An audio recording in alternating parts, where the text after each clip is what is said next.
Hey everybody, welcome back for another day of Coach Basics training. So today I want to talk to you about the importance of the follow-up. And I did already briefly mention this in inviting and the kind of the importance of following up, but I just want to dive in a little bit deeper for you and hopefully with a much shorter video than I have been doing in the training so far. So the follow-up is really, really important. I don't know that anyone has ever really had a sale the very first conversation, the very first time that someone was just like, okay, I'm ready. And they immediately filled out the form and enrolled.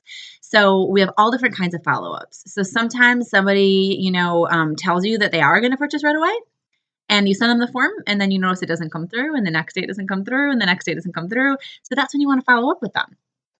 Sometimes you're going to ask somebody, somebody's going to reach out to you that they're interested or they're going to like one of your posts and you're going to, follow up with them and said, hey girl, I saw that you liked my post about my new challenge group. And I was just wondering if you were interested in hearing more information about it. It can be that simple. I have learned that the follow-up is key to everything I do. So sometimes, you'll say in a post, it's a challenge group advertisement and you'll tell someone to comment below for more information or if they're interested. And, only a couple people will comment, but maybe 14 people like it.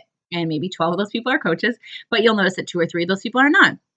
And, maybe they're interested. Well, for a while, I didn't reach out to somebody that just liked something because I felt like I was being pushy or salesy. And I wish I would have because I then, when I had heard that I should do that, I tried to reach out. And one of the my great challengers that I have reconnected with a girl from high school had simply liked a post that I made about size.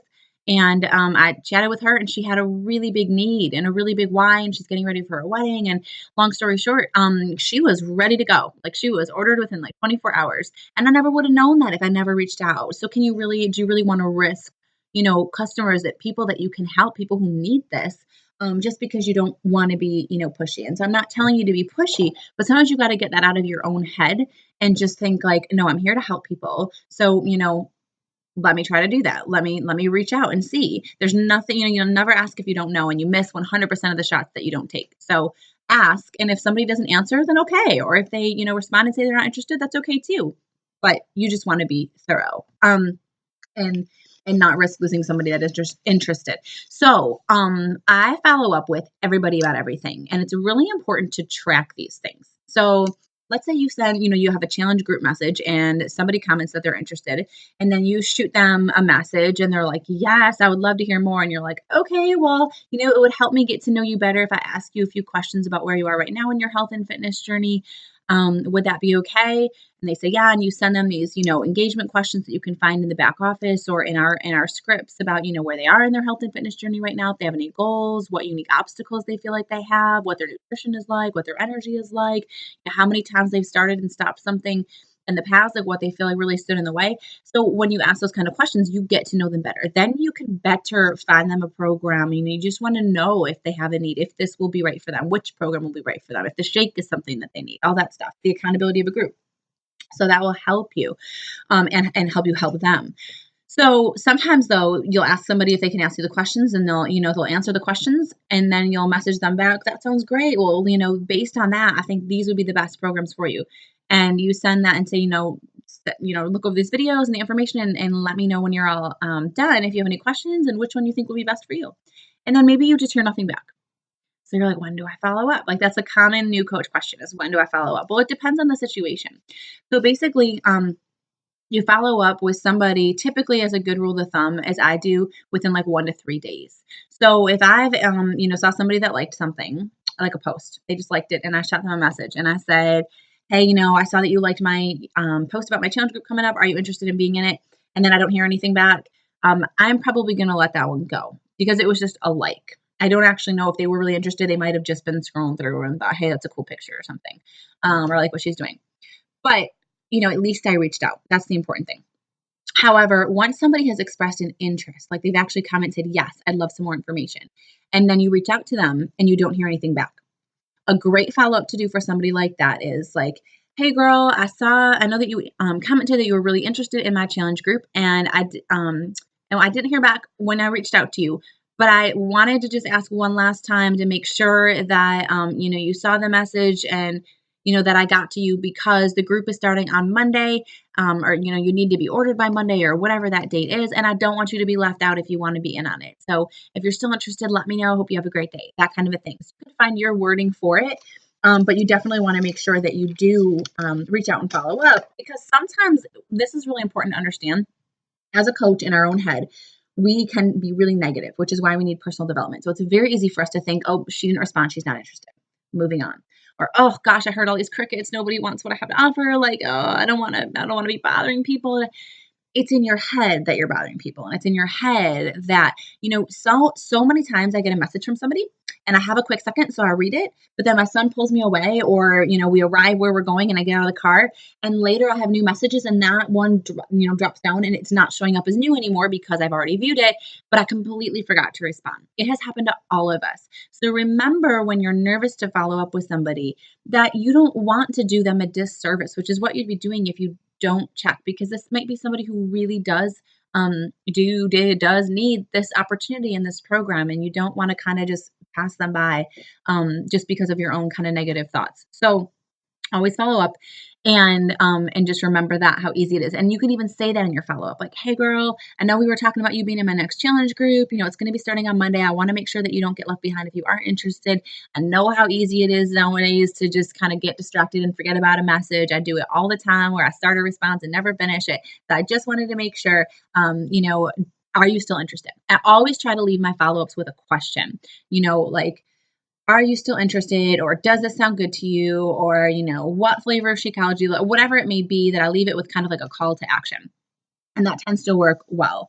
Also, how many times do you follow up is a common question for new coaches. It depends, to me, again, on the situation. So if I know somebody, I have had some people share their why with me, share their story, and I know this is the thing for them. This will be the one-stop solution. They've tried everything before, and I want it so bad for them because I know I'm on this end of it and I know it'll work. But I don't always, with somebody like that. So I have a few people like that.